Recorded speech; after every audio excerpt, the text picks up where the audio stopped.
मैं आज आप लोग के लिए लेकर आई हूँ दिल्ली सल्तनत काल। दिल्ली सल्तनत काल में सबसे पहले गुलाम वंश शासक किए थे, जो कि 1206 से 1210 तक किए थे। गुलाम वंश में कुतुबुद्दीन ऐबक आते हैं। ये कुतुबुद्दीन ऐबक जो हैं ये बहुत इम्पोर्टेंट है। फिर उसके बाद जब इन्होंने शासन कर लिया था तो फिर इनके बाद ये इल्तुतमिश आए थे। इनके बाद इल्तुतमिश शासन किए थे। ये माना जाता है कि दिल्ली सल्तनत काल में सबसे ज़्यादा इम्पोर्टेंट यही है इल्तुतमिश, क्योंकि इन्हीं से सबसे ज़्यादा क्वेश्चन उठता है। चाहे वो एसएससी का हो, चाहे कोई पुलिस का हो, चाहे पीएससी का हो, इन्हीं से सबसे ज़्यादा क्वेश्चन बना जाता है इल्तुतमिश से। गुलाम वंश में फिर ये देखिए इल्तुतमिश की बेटी रजिया सुल्तान थी। इल्तुतमिश की बेटी रजिया सुल्तान थी। ये माना जाता है कि माना क्या जाता है, सच्चा है कि दिल्ली सल्तनत में जो सबसे पहली शासिका थी, मतलब महिला में सबसे पहले शासक की थी। फिर इनके बाद और कोई नहीं महिला शासक की हैं। फिर रजिया सुल्तान के बाद ही बहराम शाह आते हैं।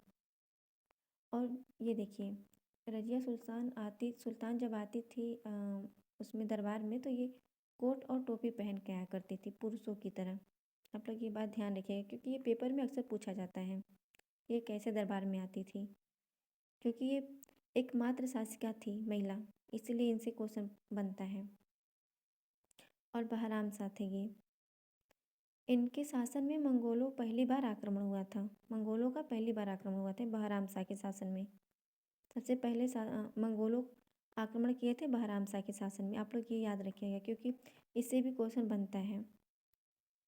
और इनके बाद देखिए आते हैं बलवन, जो कि बलवन वेरी इंपॉर्टेंट है। ये बलवन वेरी इंपॉर्टेंट है, क्योंकि इनसे भी क्वेश्चन बनता है। आप लोग जो मैं ये नोट्स बनाई हूँ, आप लोग इसको नोट्स कर लीजिएगा अपने कॉपी पे। और जब भी आपको एग्ज़ाम देने जाइएगा आप इसे ज़रूर पढ़ लीजिएगा एक बार, क्योंकि इनसे क्वेश्चन बनते हैं। सबसे ज़्यादा क्वेश्चन देखिए इनसे ये बनता है। ये जो टॉपिक है ये सबसे ज़्यादा पूछा जाता है हर पेपर में, बलवंत का। तो आप लोग इसको याद रखिएगा। और देखिए ये जो रक्त एवं लौ की नीति का पालन करने वाला दिल्ली सल्तनत का पहला सुल्तान बलवन ही था। आप लोग इसको याद कर लीजिएगा, क्योंकि ये जो है ये भी हर पेपर में पूछा जाता है। ये जैसे दिल्ली का एग्ज़ाम हुआ था भी एसएससी दिल्ली का, इसमें ये क्वेश्चन आया था। और एक इसका वेरी इम्पोर्टेंट देखिए ये है, वेरी वेरी इम्पोर्टेंट। ये बलवन अपने दरबार में सिजदा में पावोस को लेटकर पाँवों के चूमने की प्रथा अपने दरबार में लागू किया था।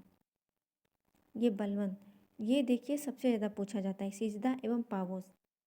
ये पावोस का मतलब है पाँवों को चूमना, पेट की तरफ लेट के चूमने की प्रथा ये अपनाया था। ये हो गया बलवन। तो आप लोग इसको ज़रूर नोट्स कर लीजिएगा, और ये हर पेपर में पूछा जाता है। इल्तुतमिश ये तो इम्पोर्टेंट है ही, और उसके बाद कुतुबुद्दीन ऐबक भी इम्पोर्टेंट है। तो अगर आप लोग को ये मेरा नोट्स पसंद आया है और वीडियो, तो आप लोग प्लीज़ सब्सक्राइब एंड लाइक कर दीजिएगा।